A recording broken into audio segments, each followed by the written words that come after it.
இன்றே டவுன்லோட் செய்து உங்கள் ஃபேவரட் ஷோக்களை என்ஜாய் பண்ணுங்க. கடவுளே, லக்ஷ்மியை குணப்படுத்துங்க. எப்போ உங்களை பூஜை பண்ற அவளுக்கு எதுவும் ஆகக்கூடாது. அவ எப்போ அடுத்தவங்களுக்காகவே வாழ்வா, அடுத்தவங்களுக்கு உதவி செய்வா. என்னைக்கு நீங்க அவளுக்கு உதவி பண்ணுங்க. எனக்கும் தான், எனக்காக அவளை குணப்படுத்துங்க ப்ளீஸ்.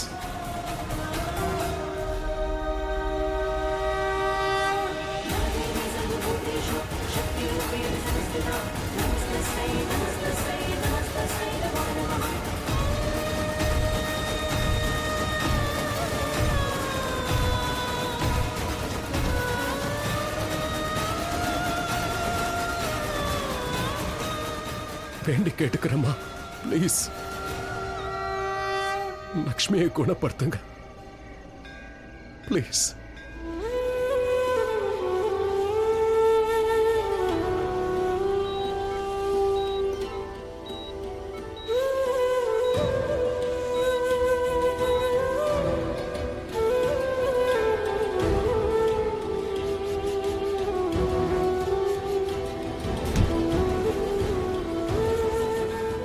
I'm sorry.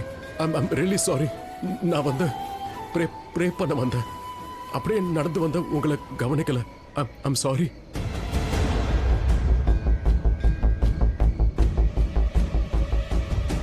சரி, பரவாயில்லப்பா. எதுக்காக வருத்தப்படுற? நீ மனசார பிரார்த்தனை பண்ணும்போது கவனம் வேற எங்கேயும் இருக்கதான் செய்யும். உன்னோட வேண்டுதல் என்ன? நான் சொல்றத கேப்பியா?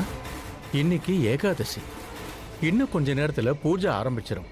நீ உன் லக்ஷ்மிக்காக மனசார வேண்டிக்க. லக்ஷ்மிக்காக? ஆமா, பெரியவங்க சொல்லியிருக்காங்க, ஏகாதசி அன்னைக்கு மகா ஆரத்தி எடுப்பாங்க.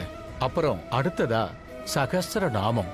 அத சொல்லும் போது ஒத்த கால்ல நின்னுட்டு 2 கைகளையும் மேல தூக்கி நிக்கணும். மனசுக்குள்ளேயே கடவுளை நல்லா வேண்டிக்கணும். தொடர்ந்து தியானம் பண்ணணும். நீ இத பண்ணாலே போதும், அந்த கடவுளோட ஆசீர்வாதம் உனக்கு பரிபூர்ணமா கிடைச்சிரும். இது கொஞ்சம் கடுமையான தவம் தான். ஆனா இத மனசார ஸ்ரத்தையோட பண்ணி முடிச்சா உன் தவத்துக்கு பலன் கிடைக்கும். ஆனா நான் இதுவரைக்கும் இதெல்லாம் இதுக்கு முன்னாடி பண்ணதே இல்லை. இப்படி ஒத்த கால்ல நிக்கிறது இதெல்லாம் நான் பண்ணதே இல்லை. முடியுமான்னு கூட எனக்கு தெரியல. உடம்புக்கு சக்தி அவசியம் இல்ல, மனசுக்கு தான் சக்தி அவசியம். அது உன் கண்ணுல தெரியுது. ஏன்னா நீ லக்ஷ்மிய மனசார விரும்புற. அம்மனுக்கு தீபாராதனை காட்ட போறேன். பக்தர்கள் எல்லாரும் எழுந்திருச்சு நில்லுங்க. உனக்கான சவால் ஆரம்பிச்சிருச்சு.